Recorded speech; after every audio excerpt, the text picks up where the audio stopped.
Jangan nyinggung saya, itu tempat saya. Lah betul.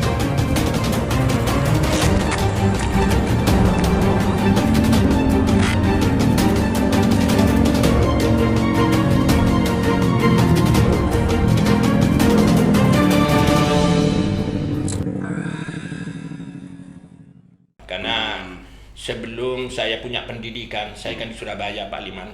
Ya, Pak. Membantu masyarakat Madura. Karena apa? Kita tahu bahwa masyarakat Madura ini kan bondonika. Iya.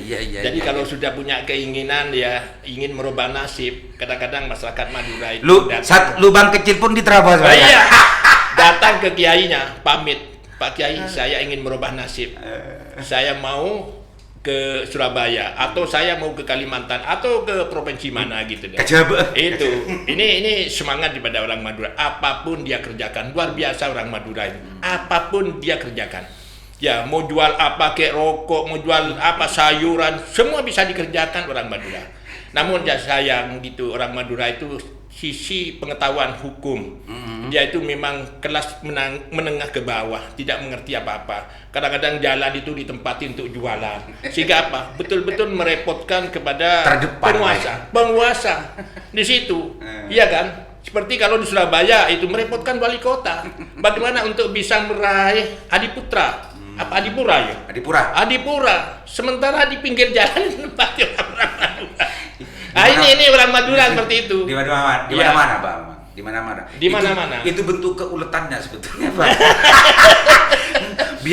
Karena orang Madura itu sebetulnya pada dasarnya ya yang cerita-cerita di orang sepuh-sepuh dulu memang pantang untuk menjadi peminta-minta, Bang.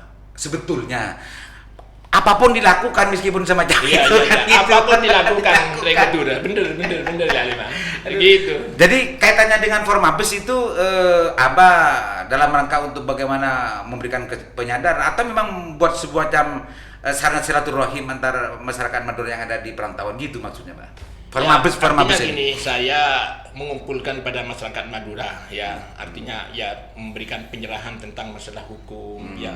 Orang berjualan sih berjualan, tapi kalau berjualan di pinggir jalan itu memang dilarang. Iya.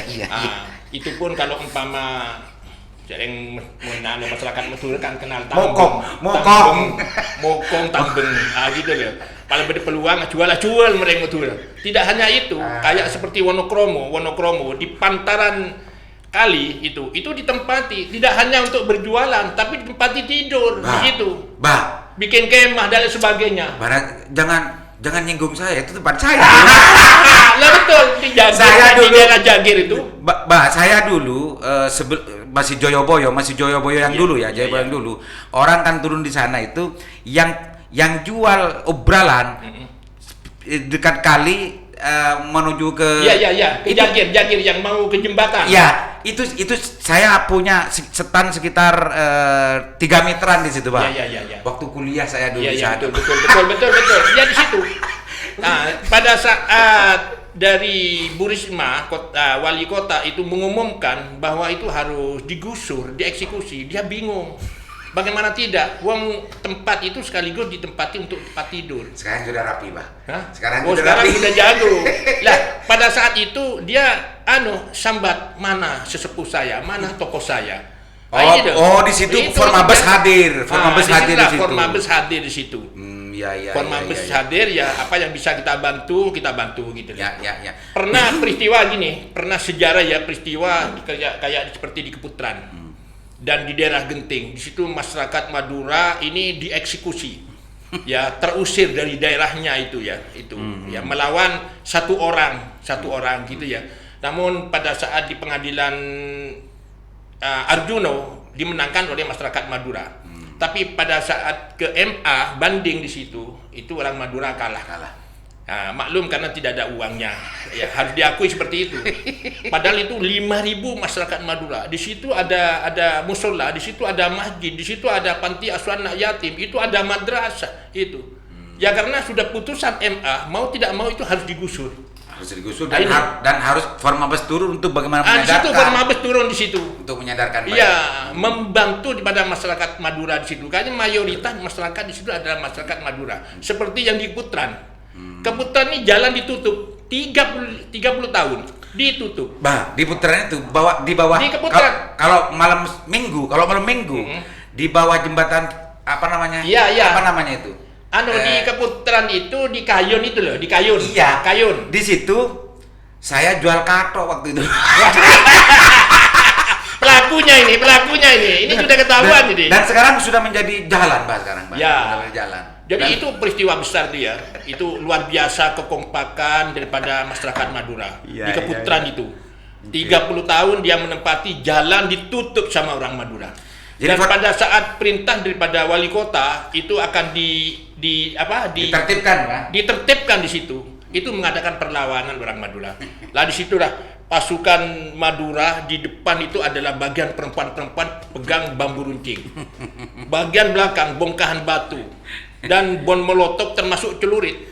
Anehnya lagi jam setengah 6, mulai jam setengah 6 pasukan Brimob ya dengan pansernya di situ. Ini nggak berani masuk sampai jam 5 sore. Nggak berani masuk di situ.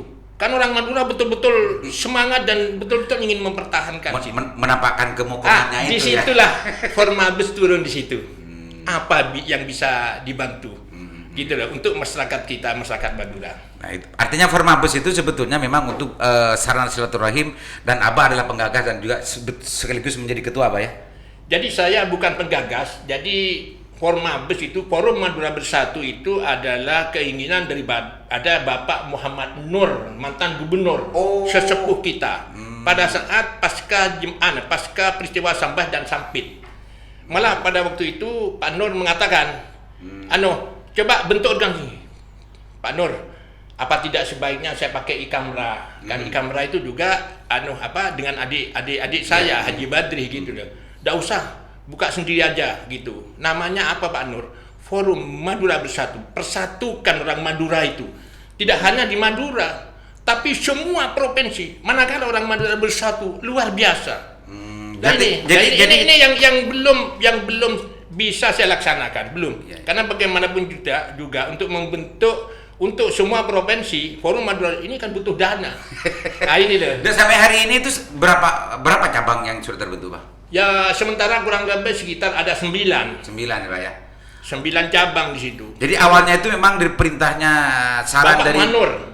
Mantan Gubernur Jatim, Jatim, Bapak Manur Sesepuh Madura. Iya, betul. Dan sampai hari ini Abah masih belum melaksanakan secara sempurna, secara kafah Ya, belum. ya, anggap masih seperti 9, itu. Pak ya. Ya. Masih 9, Pak ya. Ya masih 9 cabang. 9 Ya. cabang dan kerja-kerjanya seperti tadi yang ceritakan itu pemirsa. Betul. Itu di Formabes ini dua pengalaman Pordasi dan juga Formabes tentang masalah dunia kesosialannya juga sangat luar biasa peran-peran dari Mbak Nasir ini. Di selain itu ada lagi, Pak, yang lain-lain? Jadi sini dulu Formabes sudah, Pordasi sudah. Ya. Dulu saya diminta untuk masuk kepada IPSI. IPSI ini kalau melaksanakan kejurcap ya pasti tawuran antar perguruan. Ditaruh di depannya Polres, tawuran di situ. Antar di perguruan. Kodim juga tawuran di situ. Coba antar perguruan. Itu loh. Ditaruh di stadion, di sini di alun-alun sini juga tawuran. Akhirnya Samsul Arif ya tokoh daripada IPSI pada waktu itu datang ke saya, Bah, minta tolong Bah untuk masuk bergabung di IPSI gitu kan. Soalnya gini Bah, ini rupanya tidak kondusif. Mudah-mudahan dengan masuknya Abah Nasir di situ teman-teman ini bisa pulih kembali dan akrab kembali ya tali persaudaraannya. Ya disitulah saya masuk di situ dan semua perguruan saya kumpulkan di situ. Saya kumpulkan pentingnya silaturahmi dan persatuan dan kesatuan sesama tokoh perguruan. Nah ini loh.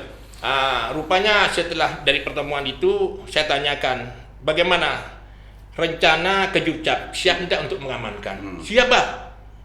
Saya tidak mau secara lisan, tapi saya minta secara tertulis. Bagaimana kalau semua perguruan itu tanda tangan surat pernyataan di atas materai? Siap, Bah. Pernyataan untuk tidak ribut. Iya, tidak ribut.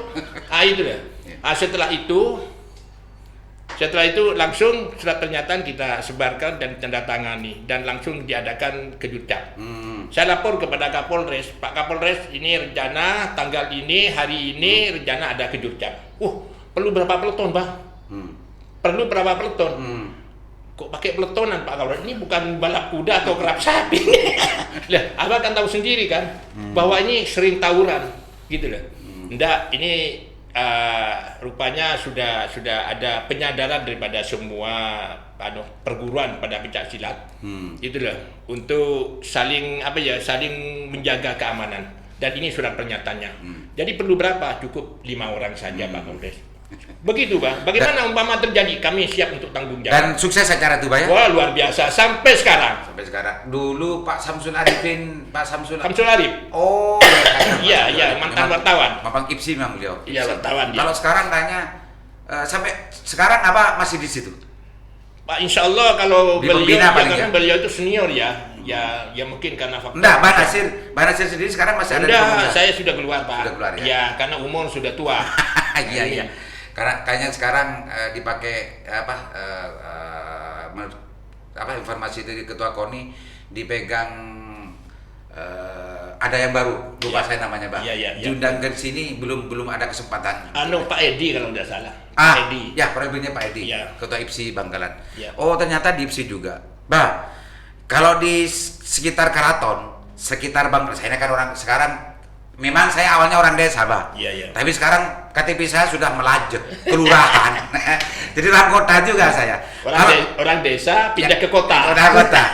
Jadi kalau di kalangan kota Bangkalan ini ya, kalau sering abek-lembek di daerah perkotaan ini pasti akan ketemu di belakang di sebelah selatan pendopo itu ada An-Nasiriyah.